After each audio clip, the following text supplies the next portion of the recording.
අන්න friends අපිත් හැමෝම වගේ challenge එකක් දෙන්නයි යන්නේ අපේ සුදුට. බලමු කොහොමද කරන්නේ කියලා. මේක වෙන්න ඕනේ ඔයා කෝච්චි ගැන වාක්‍ය පහක් කියන්න ඕනේ. පස්ස ගැන දාලා. පස්ස කියන වචනේ දාලා.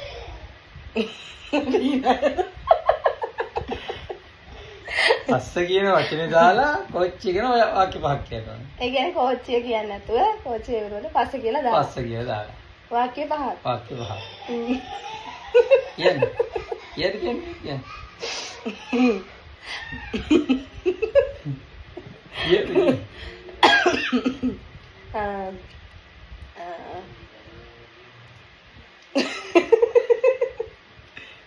Kian ayo kian deh.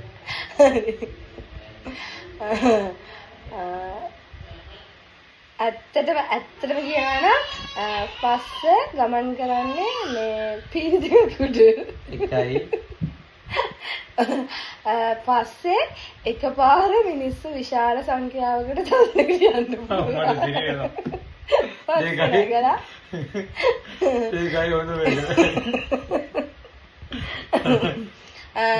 පස්සේ පෙට්ටි ගොඩාක් එකට එකතු කරලා තියෙනවා.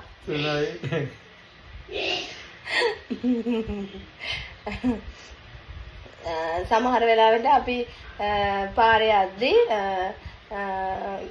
පස්ස යනවනම් පාර හරහා පස්ස යනවනම් මේ ගේට්ටු දෙකකින් පාර දෙපැත්ත වහනවා. තව එකක් කියන්නත් ගන්න. ලංකාවේ හැමතැනම පස්ස ඇවිල්ලා නවත්තන්න විවිධ ස්ටේෂන් හදලා තියෙනවා. හරි පාරි. කොණ්ඩේ හදුනේ. කෝච්චිය ගැන පස්ස දාලා කිව්ව වාක්‍ය පහ. හරි බලමු මට දෙන චැලෙන්ජ් එක මොකක්ද කියලා. මම ඔයාට දෙනවා. ඔයා කියන්න ඕනේ ලේන්සුව ගැන වාක්‍ය පහ. හරිද? එතකොට ලේන්සුව වෙනුවට දාන්න වචනේ තමයි ජංගිය. චී.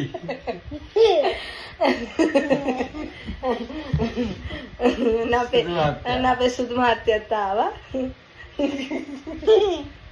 අපි එක ජංගිය ගන්නවා කමනක් බිමනක් ඇද්දී ඩාඩි බේදා ගන්නවා.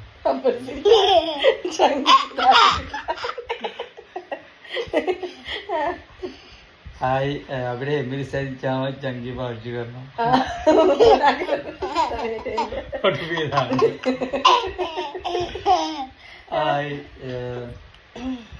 පොඩි ළමයින්ට ඉස්කෝලේ ගියදී කැම්ප් එකේ ඉඳන් ගියෝ තෝරනවා.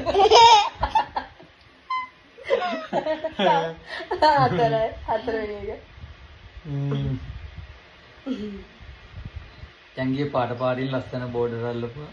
ලස්සන පාට ඒවා දිනනවා.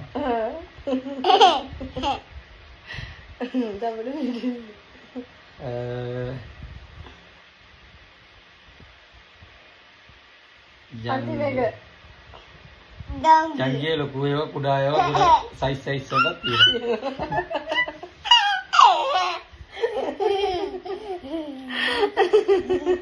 මාරු වෙලා ඉන්නේ මට.